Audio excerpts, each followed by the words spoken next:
Good afternoon, brothers and sisters. Welcome to Readings with Regina. And this is my last episode in 2025. The next time I see you, it will be 2026. Now, I wanted to do some things a little bit differently today since this is our last session. But of course, it's always going to be all about books. And I want to just start off with how Black people got to the Americas. That's what this book is about. The slave ship. Remember now, how did the African, that's the Igbo, the Fante, the Mandingo, Fulani, Asna, and many, many more African ethnic groups, how did they get to America? They came on board the slave ship. This then is a very important book, and that's why I've been reading from it. And I encourage you to even purchase this book and read it for yourself. This then is the birth of the Negro. The Negro is still the African on board this slave ship. But once off of the slave ship, a new birth happened. And of course, as we know, it wasn't always a good birth. Now, but what are some of the common traits that the African had that was transported to the Negro? So these are the kind of questions that you can even answer yourself, or you can ask your children about these kinds of questions. What Africanisms do you know about that transferred to the Negro? And I'm going to give you one. I'm going to give you one. You remember Sarah from this book that I read to you on Tuesday? You remember what Sarah did? Sarah used her body, even though she didn't want to, but she was chosen by the captain to be one of his favorites. Girl could sing, girl could dance. Yo, yes. And what was that singing and dancing about? So that she could get favors from the captain in order to be able to help her brethren in the bowels of the ship to resist. Now, did that resistance carry over among the Negroes? What did this book tell you? Incidents in the Life of a Slave Girl. Didn't it tell you about Nat Turner? Didn't it tell you about Nat Turner's rebellion?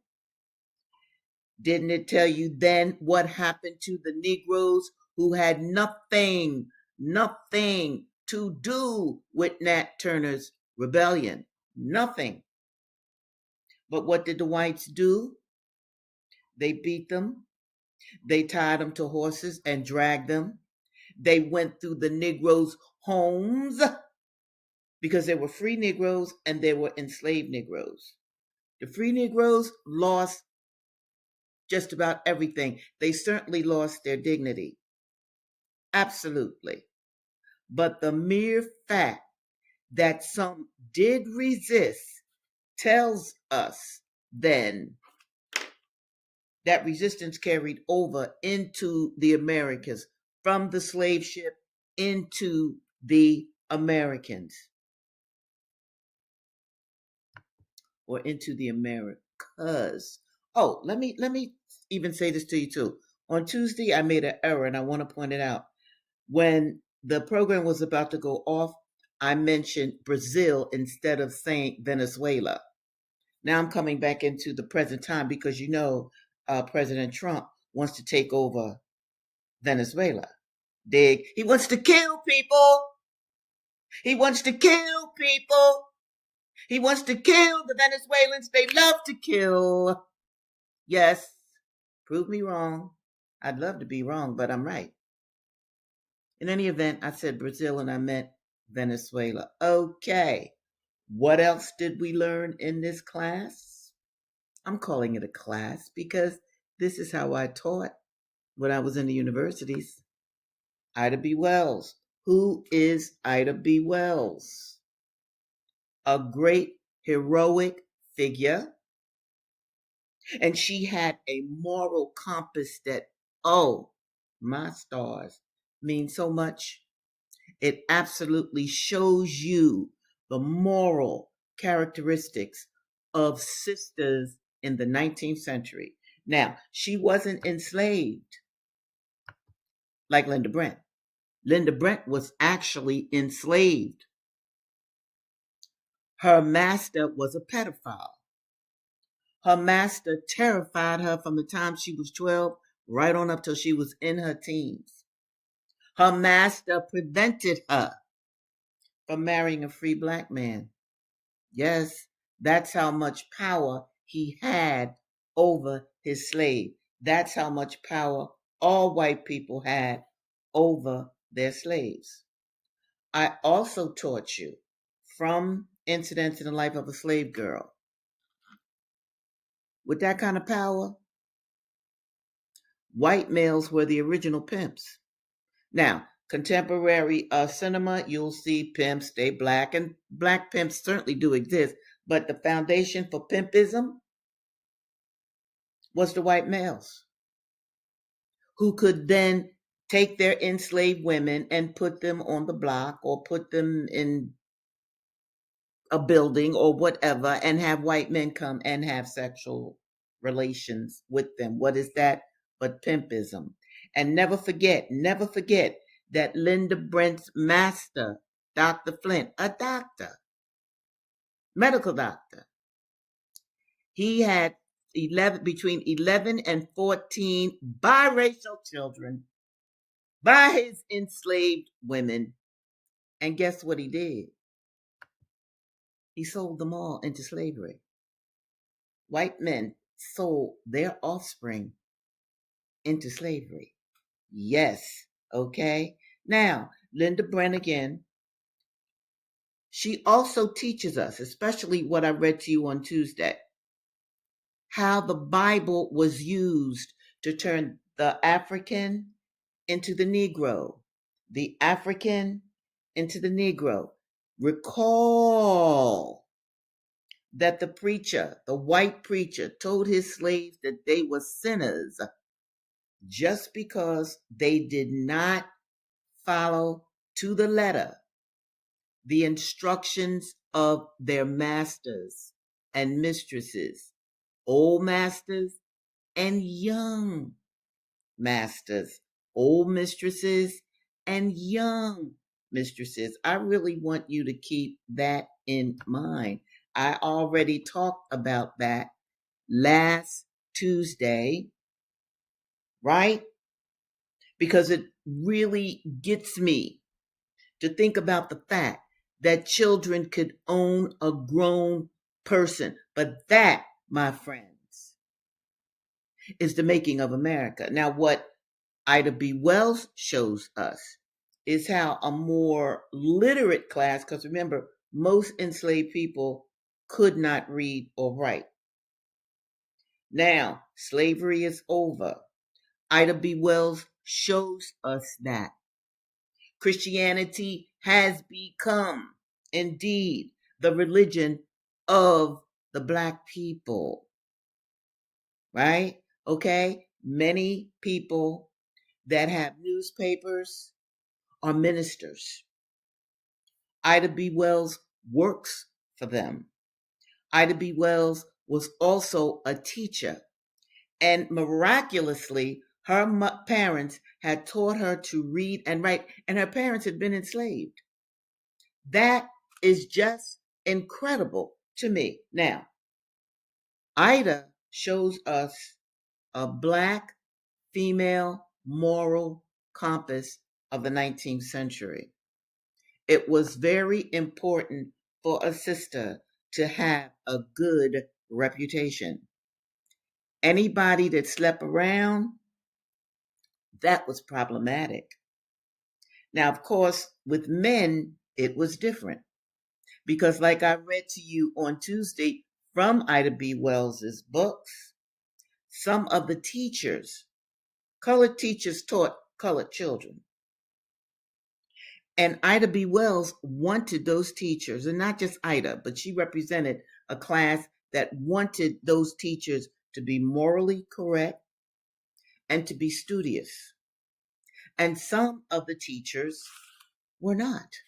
Absolutely. They got their job by getting favors from people on the board of education for Black people, Black and white. Now, I'm saying Black, but I really, during this time period, should say Negro, because that's very important. Because what I want all of my listeners to understand, that the African became the Negro in America. Now, I also want you to think about this. How did the white people use their slaves? How did they use them? These are the kind of questions that you can ask your children once they've seen my video and once you've talked to them about aspects of bondage. But I'm saying to you right now, how was the Negro created? I want you to think about some of the scenes that I read to you from these books. And one of the main ways that the African from the slave ship was made into the Christianized Negro in America had to do with being whipped and lashed and whipped and lashed and whipped and lashed and cut up. I didn't read to you this particular story that I'm about to share with you. There was one enslaved person who had run away.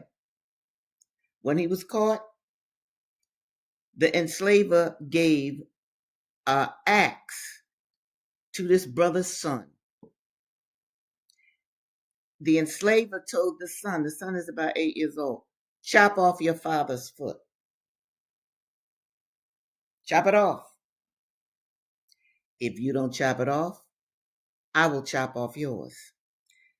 Look at the predicament that that poor Black baby was placed in.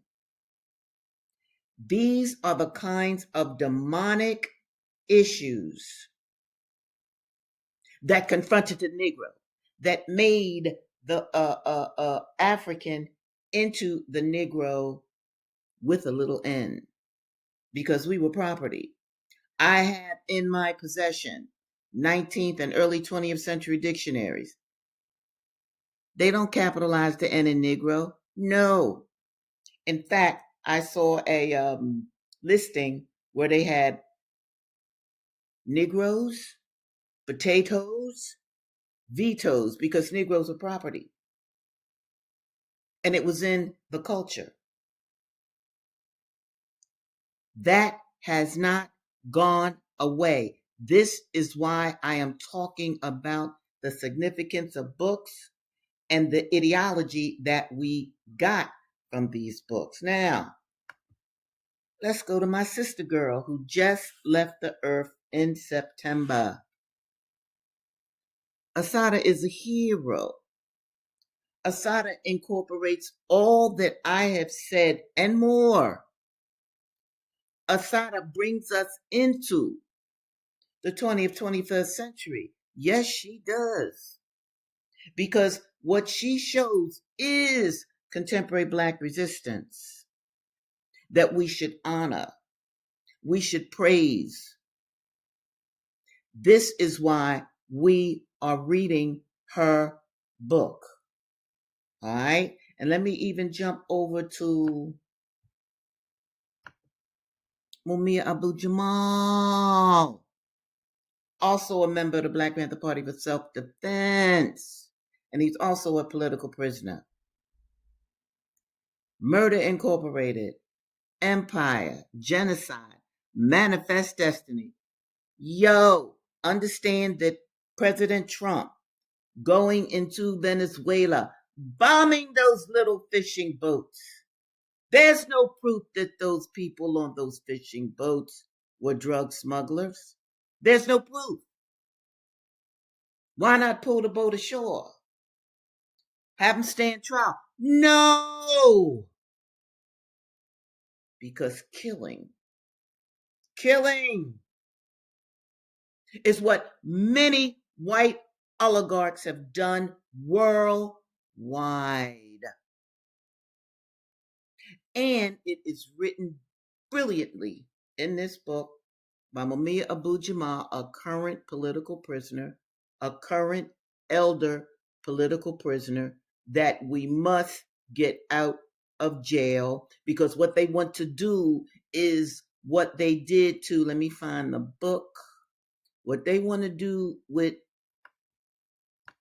Mumia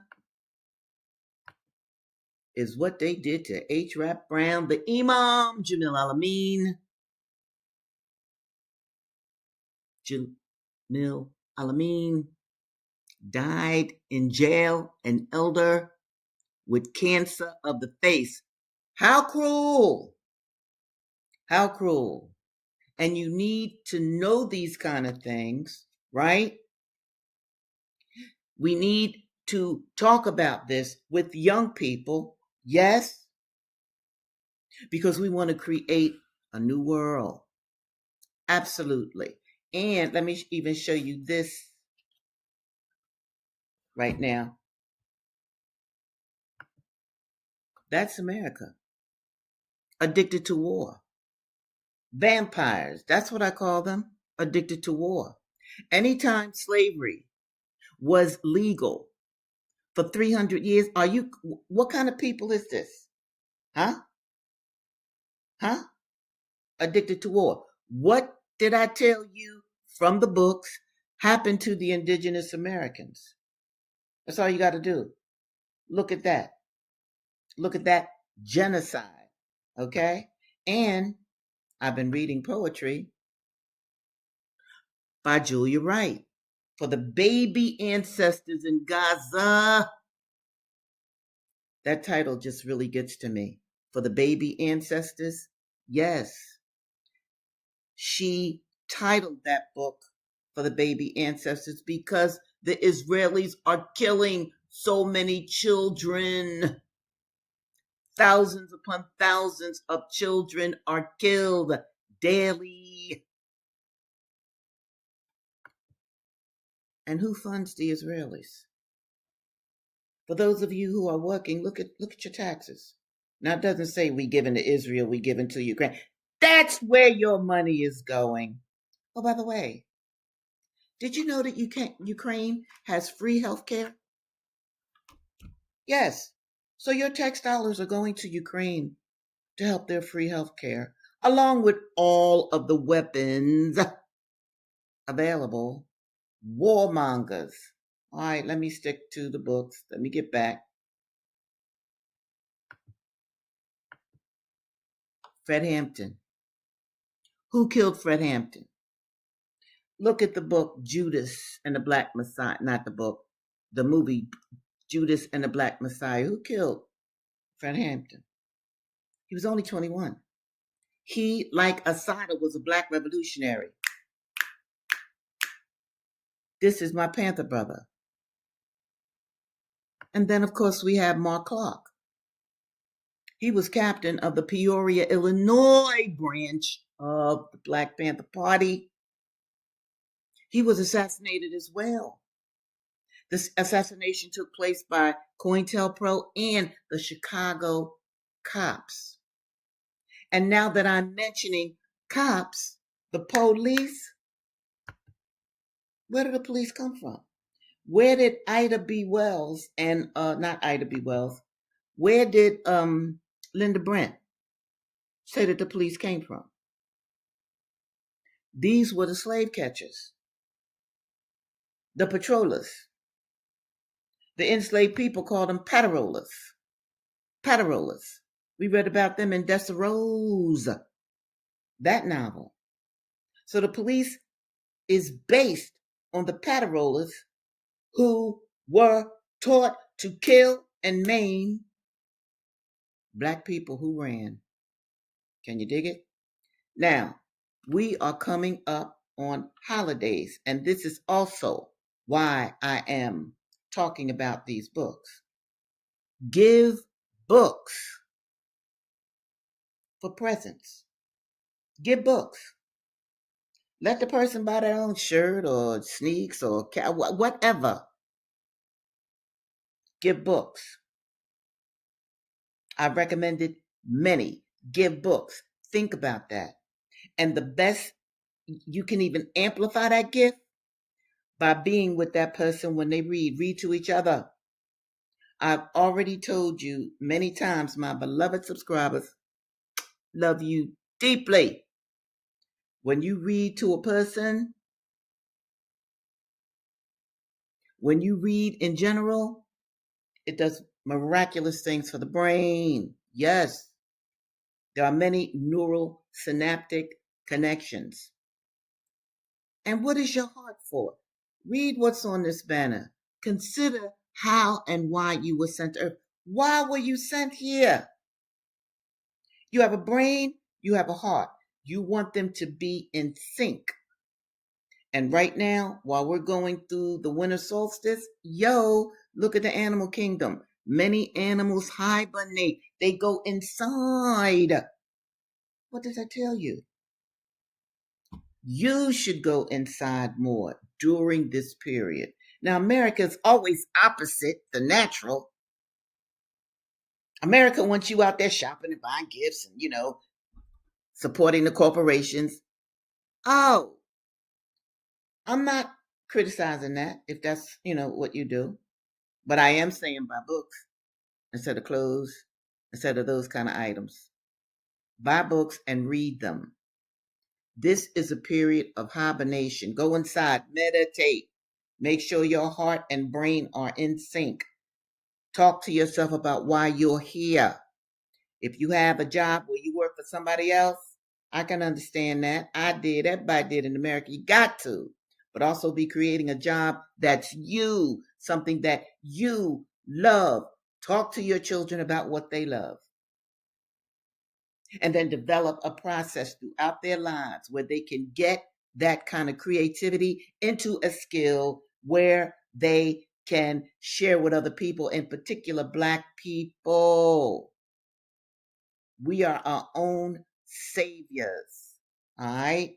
And while I am on this subject, I rarely do this, but I'm going to do it now. This is my novel. I'm so proud of it. In Back of God's Eye. It would be a wonderful winter solstice gift. You will love those characters.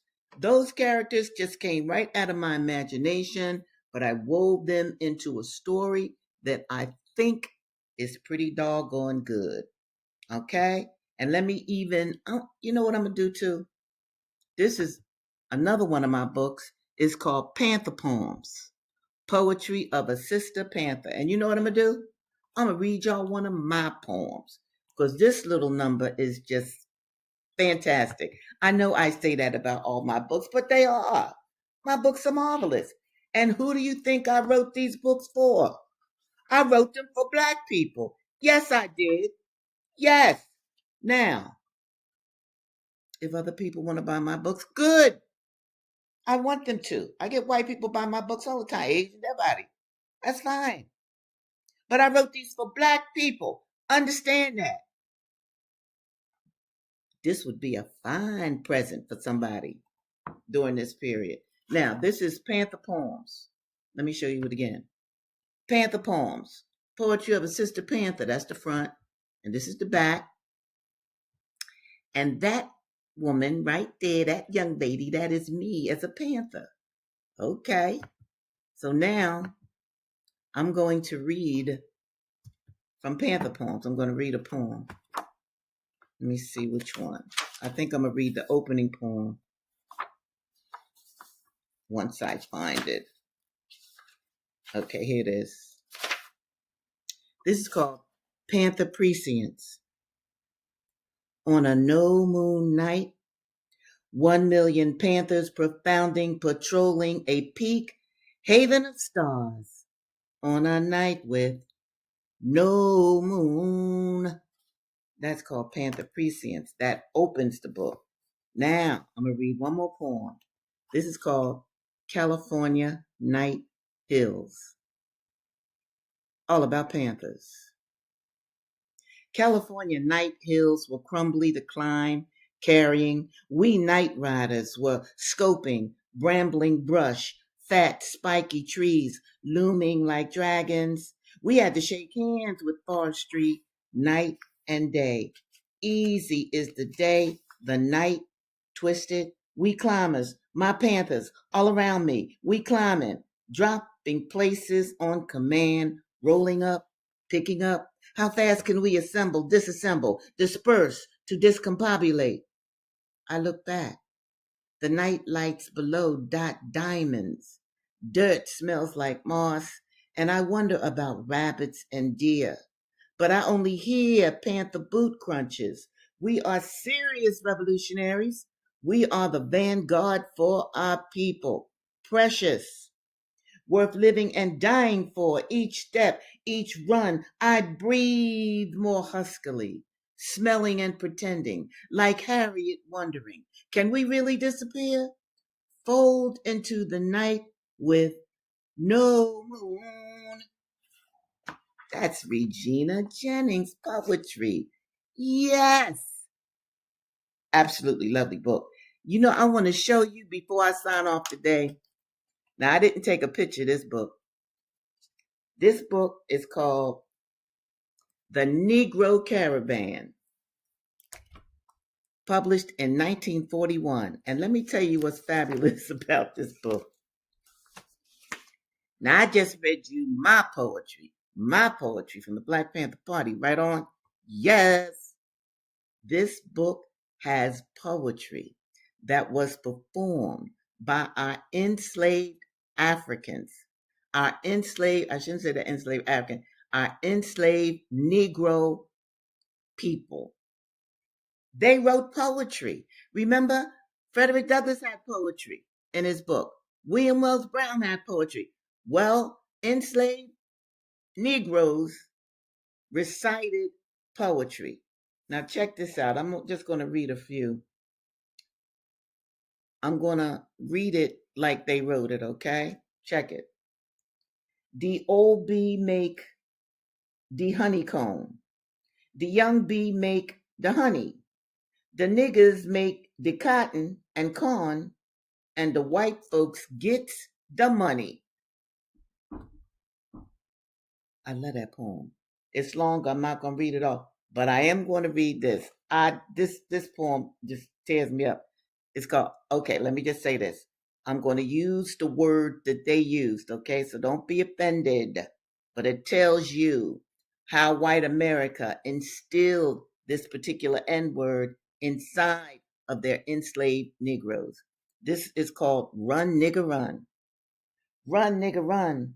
The patter roller catch you. Run, nigga, run. It's almost day. Run, nigga, run. The patter roller catch you. Run, nigga, run. And try to get away. This nigga run. He run his best. Stuck his head in a hornet's nest. Jumped the fence and run through the pasture. White man run, but nigga run faster. Oh, that nigga run, that nigga flew, that nigga tore his shirt in two. That is poetry of enslaved Negro people. And notice, they knew their condition, okay? And they knew they needed to run. Running was a form of resistance. And that's where the poem ends. So that N word got away. All of us weren't caught. All right. But I want to, let's see, as I leave you today, I want you to remember some more of your heroes. I want you to know this brother, okay? Jalil Alameen. Excuse me, Jalil Monteking. I'm sorry, I was thinking of H-Rap. He did 40 years for y'all. 40 years, Black Liberation Army, Black Panther brother. I want you to know him. He's got a book out. I just showed it to you. Let me show you some more books.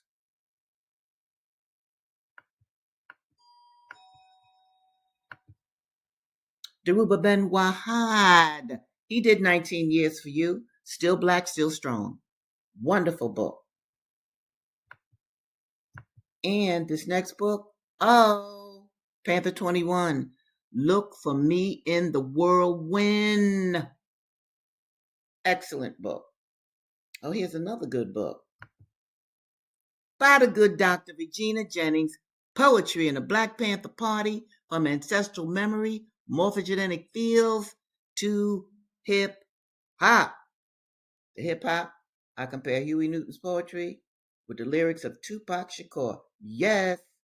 And the last book that I'm going to mention, Blacks in Race Defense, Killers and Cutthroats. And who do you think that's by? Regina Jennings. Yes.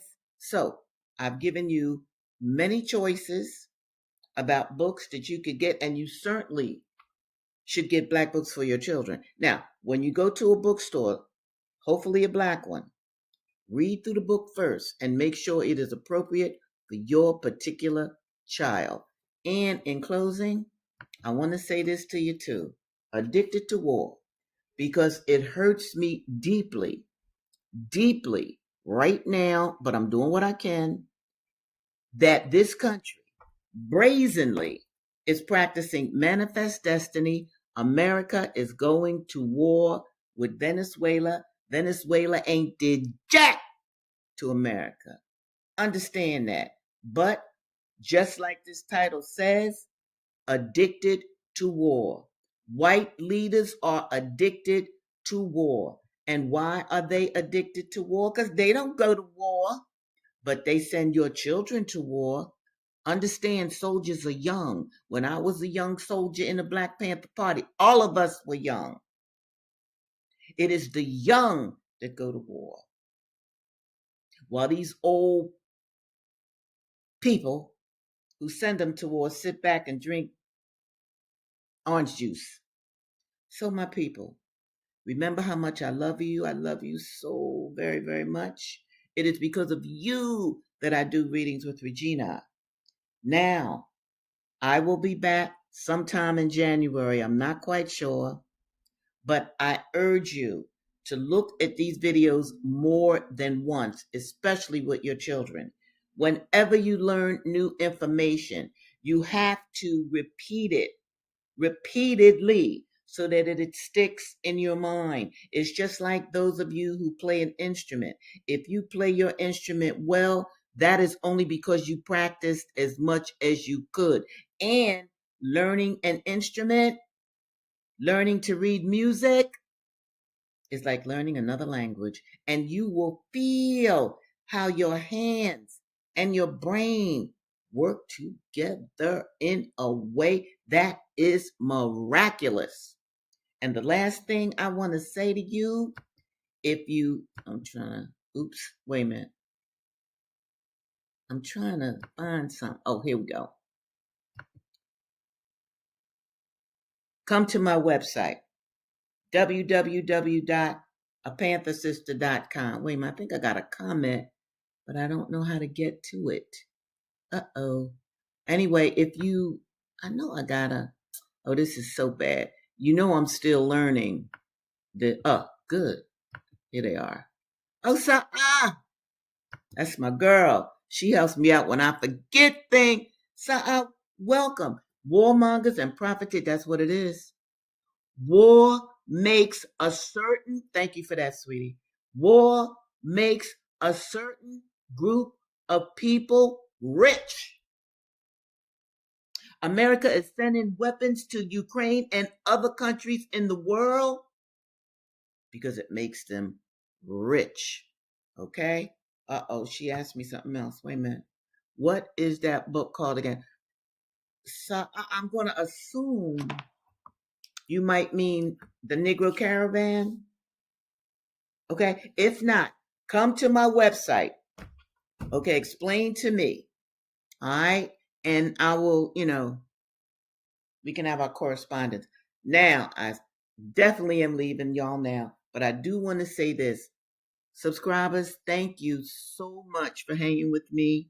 Remember, you now have teaching tools for yourself and for your children. use them and use them repeatedly so that the information can stick inside of your brain. Again, I will see you in 2026. I'm not sure what day, but do subscribe. Well, most of you have. And you should be notified when I release a new video. Love you dearly. Know that you are prayed for by me every night and every day. I love my people. Take really good care. Bye now.